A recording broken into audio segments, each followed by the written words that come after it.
Hola, soy la doctora Sofía Berens. Te damos la bienvenida al podcast Vida Contigo. Me puedes conseguir en el Instagram como @Sofía Berens y a Laboratorios Pharma en todas las redes sociales con el usuario Laboratorios Pharma.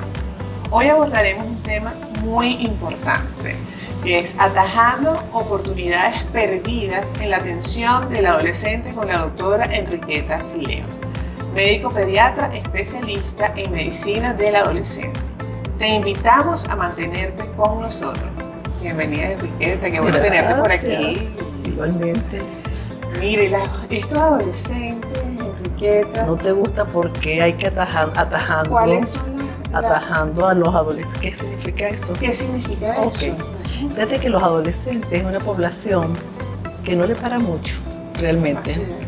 Y cuando llega un adolescente, bien sea cualquier tipo de profesional del área de la salud, ese profesional tiene que estar consciente de aprovechar ese momento, esa oportunidad. No limitarse, por ejemplo, si va a emergencia, a mirarle la garganta porque le duele la garganta nada más, o cualquier problema respiratorio, sino aprovechar a ver cómo él está, cómo concibe su adolescencia. Y uno irlo introduciendo en aspectos muy importantes como sus hábitos. Y ese es el detalle, el primer mensaje que quiero. No importa que no sea especialista, no.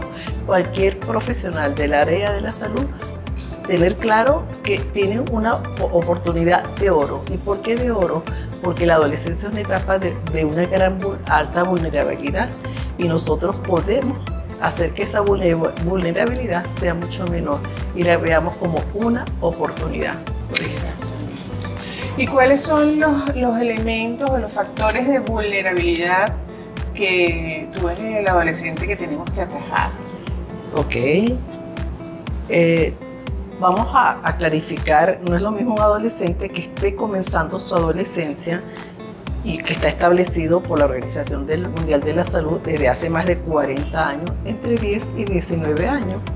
Entonces, un adolescente, por ejemplo, una niña adolescente, hay un patrón que es de maduración temprana, es decir, es la niñita que a los 8 años tiene ya botón mamario y que a los 2 años más, o sea, a los 10 años, va a tener su primera menstruación. Si esa niña no está bien informada, no está bien orientada, porque vas a tener el cuerpo de una niña, de una muchacha hermosa y demás, con una cabecita, un cerebro que todavía no se ha desarrollado, no ha madurado. O sea que no tiene las competencias todavía para analizar las situaciones y tomar las decisiones acordes con eso. Entonces, ese es, vamos a decir, las niñas, ¿cuál es el riesgo, por ejemplo, que uno está viendo? Que todos los años nacen más de 8.000 niñitos de madres menores de 15 años, con el agravante de que esa niña no es porque se enamoró, ni mucho menos, sino que hubo alguien ahí, un tío, un padrino, algún familiar que empezó a tocarla y va a ser generalmente ese resultado de ese embarazo es por alguien muy cercano y es por abuso sexual. Los embarazos en estas edades generalmente es por abuso sexual. En esa edad, dice la estadística. Sí. Por contrario a las niñitas, a las adolescentes de 15, 16, 17 años que no se cuidaron, quedaron embarazadas. ¿Ve? Entonces, nada más, una píldora de la chiquita, la muchacha que es una maduradora temprana.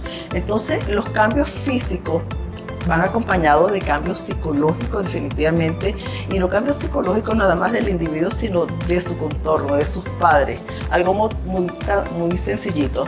Una mamá que está acostumbrada a abrazar a su muchachito, oye, ese muchacho ya empieza con su desarrollo y de sentirse erotizado, oye, ya no quiere que no me toque, y te saca, y la mamá se antoja de apretujarlo más. O se viste, tú sabes, así, los amiguitos le dicen, oye, tu mamá está buenaza. O sea, entonces, ¿y cómo reacciona? Y se ponen bravos. Sí. Igualmente ocurre con las niñas, pues. Entonces el papá que agarra a su muchachita, pero en lo que siente que le está tocando los cenitos o se rechaza. Entonces, el cambio no es solamente, es una metamorfosis biológica, corporal, psicológica, social y también los cambios en los padres. O sea, todo su entorno comienza a cambiar. Fíjate, Enriqueta, eso que estás diciendo me parece tan importante porque a veces al padre le cuesta ver justamente el desarrollo, ¿no? Tú dices, bueno, ves a esa niña maduradora temprana, como dices tú, a los 11, 12 años, pero la sigo tratando yo como ya poniéndonos como padres, no la sigo tratando yo como la niñita de 8, 9, 10 años, y ya esta niña tiene un cambio importante. O sea, a mí me parece que hay un tema también de la familia, de ver o tener conciencia como de este crecimiento. Por eso que tú dices, le cuesta no solamente a la persona que está madurando, sino al entorno, ¿no? Entonces, yo creo que a veces tienen como comportamientos, muchas veces no acorde con la edad de maduración. Sí, sí. Hablábamos de esta tendencia ahorita que hay, o esta propuesta que hay de poner la adolescencia un poco más allá. Están diciendo que posiblemente hacia los 24 años, que yo te decía que yo no estaba de acuerdo con eso, porque yo me imagino a una persona de 24 años siendo tratada como de 15 y tú tenías una respuesta muy buena en eso, ¿no? O sea, imagínate tú que le digamos, bueno, ahora la adolescencia hasta los 24 años, ¿qué crees tú que pasa allí con el tratamiento de ese hombre que es para un hombre talajayo ya de 24 años? Ese criterio que no se ha generalizado, pero está en el ambiente, en la literatura, y tiene su base en el desarrollo o maduración del cerebro. Y creo que tiene que ver más que todo con por la capacidad que pueda tener ese individuo de analizar situaciones y tomar decisiones, y no solamente tomar decisiones, sino poder, vamos a decir, visualizar cuáles serían las consecuencias de eso. ¿Okay? Entonces por ahí se está llevando, y yo creo que más bien es para llevar, es como si van a someter a un adolescente de esa edad o un joven de esa edad, comete alguna infracción, a veces, bueno, es que él no está maduro, pero por ahí pienso, sí. Más con fines legales, quizás. Sí, tal vez más por ahí, ¿verdad?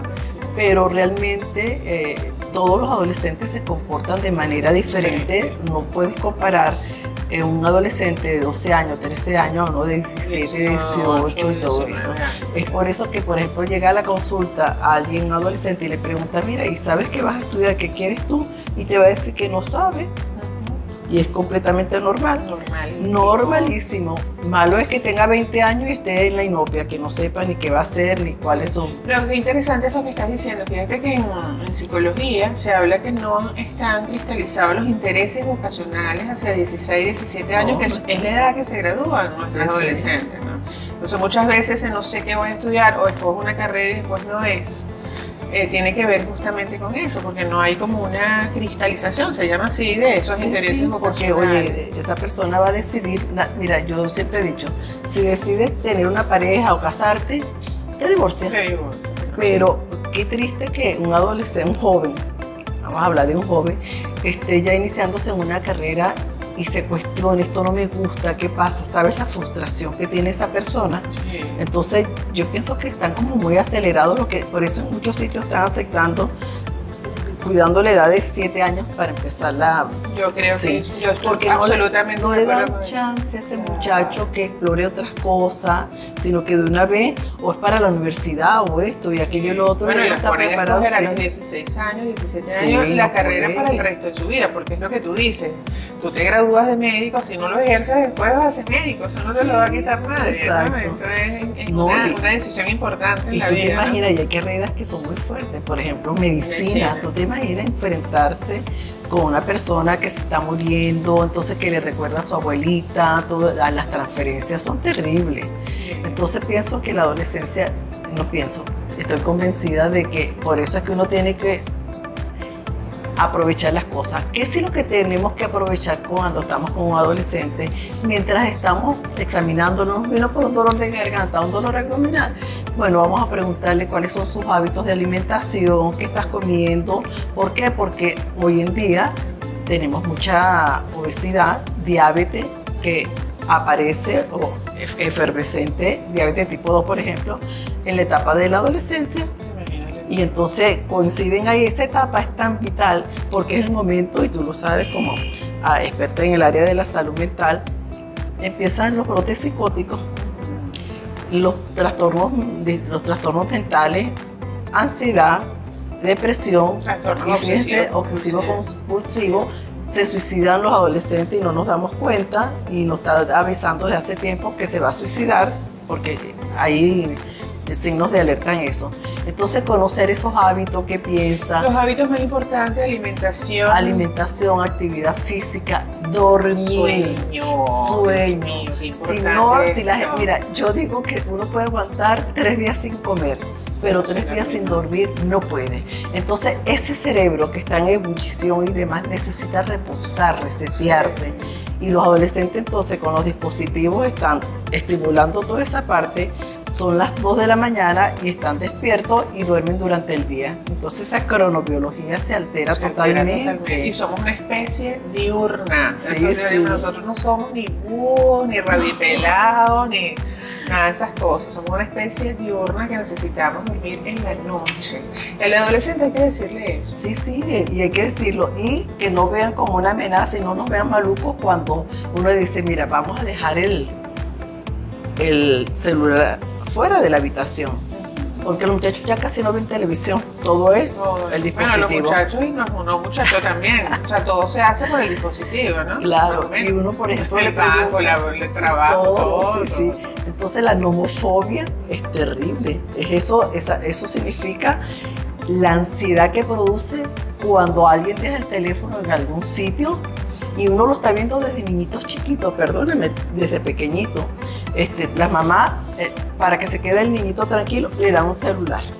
Y ellos, fascinados. Están más grandes, lo mismo. Le quitas el celular y la pataleta. Pero cuando están grandes, tú le quitas un celular bruscamente a un adolescente y si tú vas manejando, abre la puerta y se suicida. ¿Ah? Culpable mamá. ¿Ah? Entonces, no, esas cosas hay que insistir. Hay que tener reposo y todo. Y el ejemplo en la casa. Vamos a comer, dejemos el celular para allá. Compartir. Eso, una comida juntos. Yo sé que a veces cuesta, pero aunque sea en el fin de semana y respetar los tiempos de compartir. Pero es difícil porque, bueno, mi observación, Enriqueta, es que los mismos adultos no lo dejan. O sea, tú ves el adulto con el celular sobre la mesa, no, están conectados con el resto del mundo y deja la conexión con la persona que está ahí. Claro, ¿no? pero, o sea, se conecta con el mundo y pierde la conexión personal muchas veces. Pero por el tema a veces uno está examinando al adolescente y espérate, pongan el teléfono de aquel lado y tú lo ves que está pendiente, entonces yo lo saco para allá, hago el ejercicio. Vamos a comunicar. ¿Cómo tú vas a saber si tienes problemas con algo? Míralo a los ojos. Pero si yo estoy así, yo le hago el ejemplo. ¿Qué sientes tú cuando yo estoy mirando esto y no te estoy parando a ti?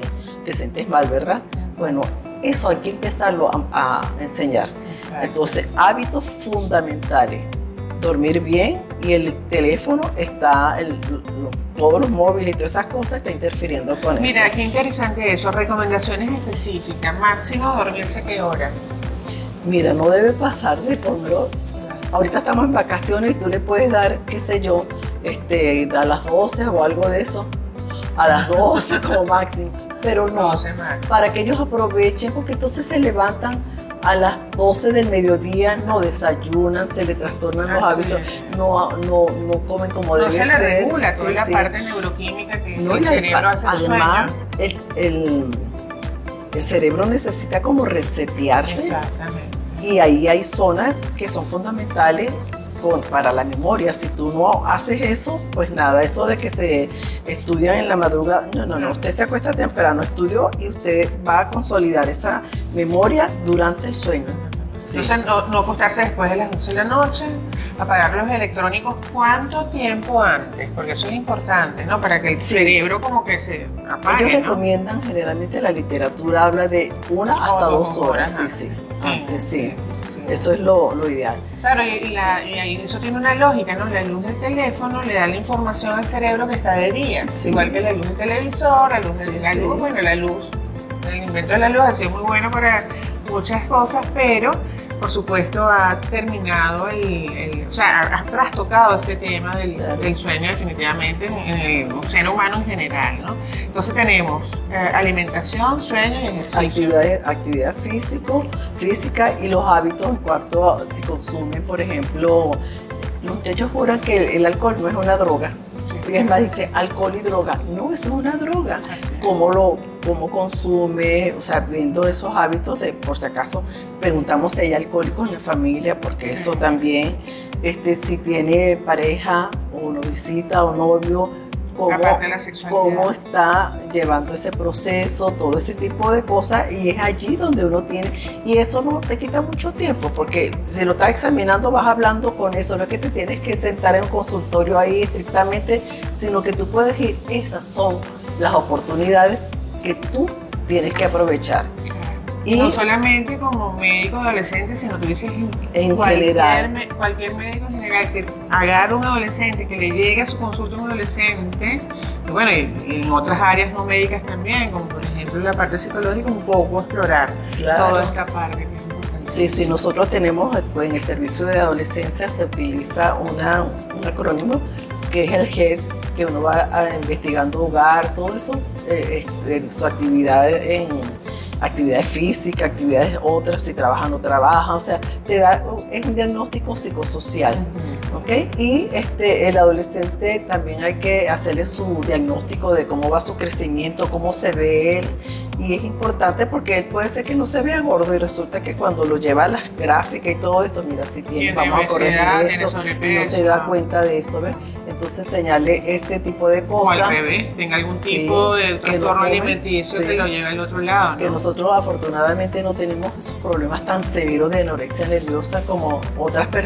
áreas, otros países. ¿Qué recomendación das tú? Porque yo veo que los niños lo llevan cada cierto tiempo al pediatra y al adolescente luego lo dejan de llevar. Sí. ¿Con qué frecuencia recomiendas, Enriqueta, que el adolescente vaya a una consulta pediátrica con un médico adolescente? Mira, mínimo, si no tiene ninguna cosa en particular, pero aunque sea una vez al año. Lo ideal serían 2 años.